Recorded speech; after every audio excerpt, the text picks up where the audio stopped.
You trained hard yesterday. You ate enough protein. You went to bed at a decent hour. And yet, your body spent the entire night quietly dismantling the muscle you spent weeks building.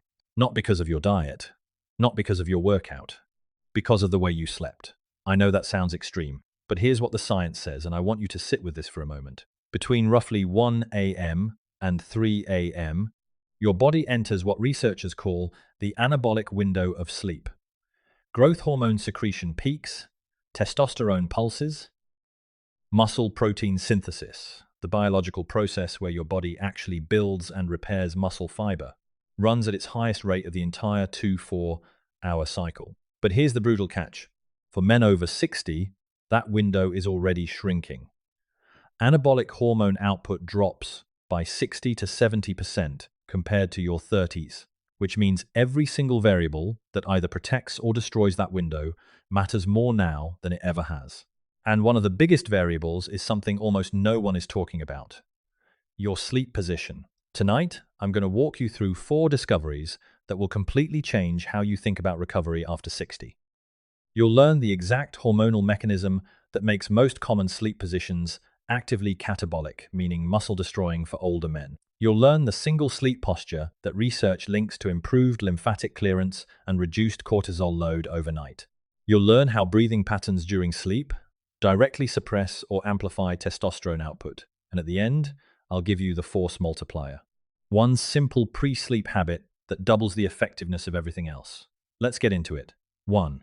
The cortisol trap. Why your sleep position is sabotaging your hormones. Raymond is 67. He's been a stomach sleeper his entire adult life.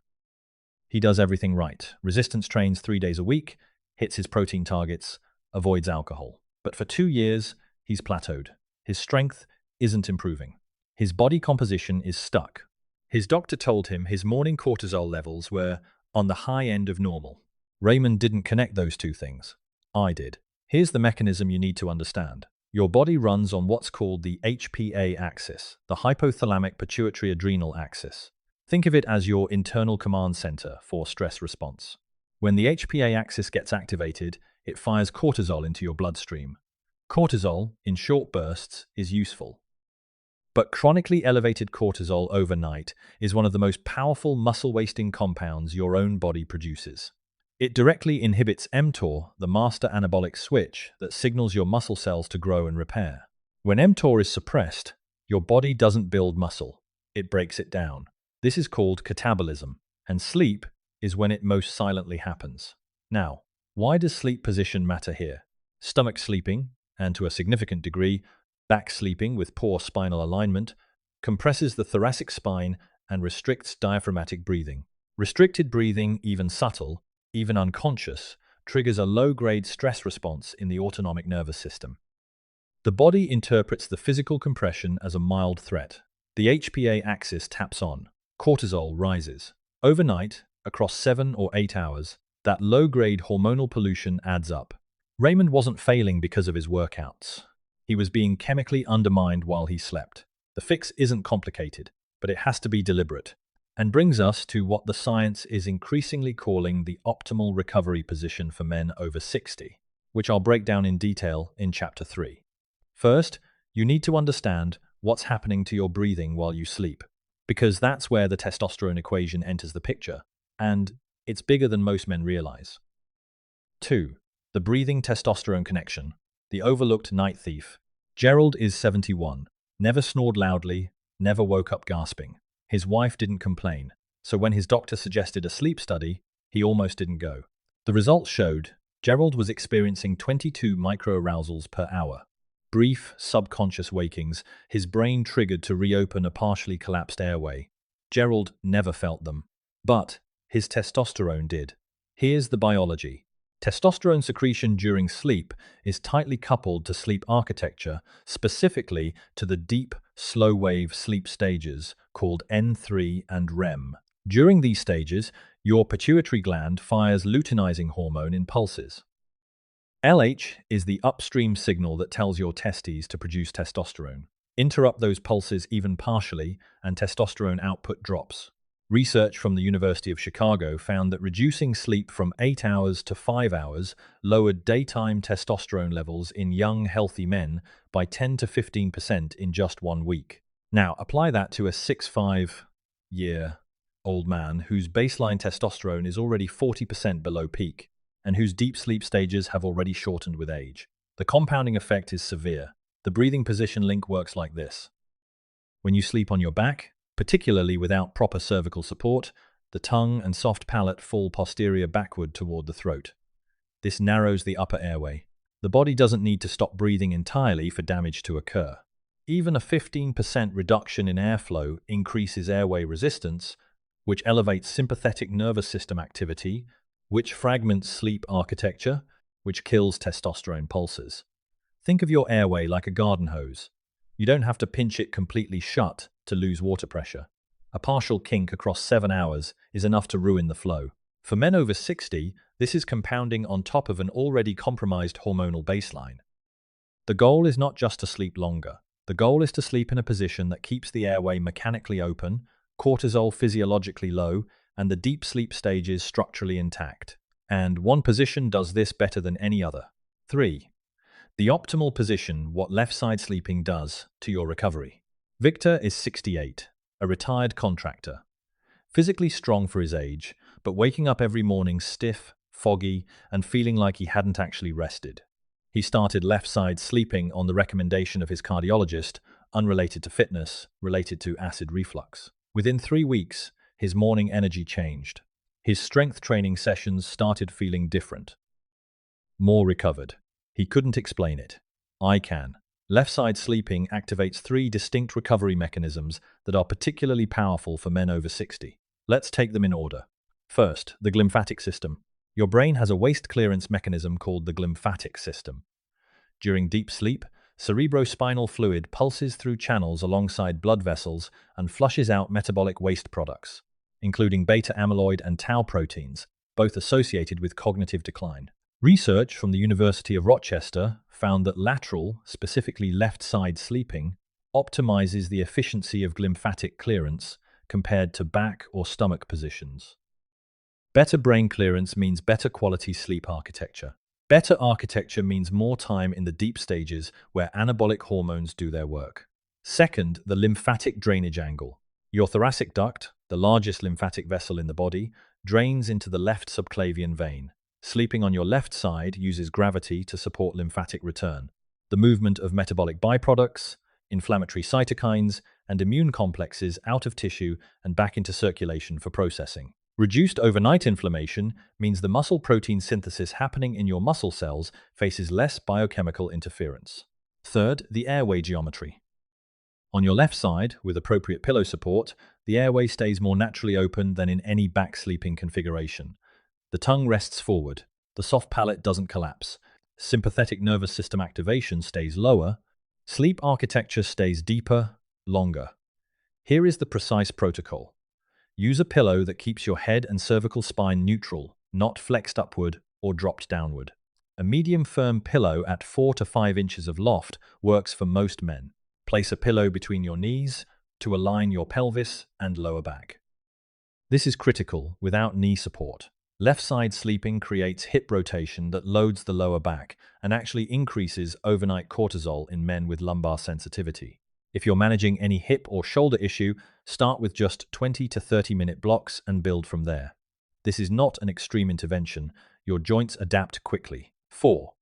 The pre-sleep anabolic window, the 90 minutes that determine everything. Arthur is 70, a former high school football coach. Still trains, still sharp, still motivated. But he had a habit, one that millions of men over 60 share without realizing the consequence.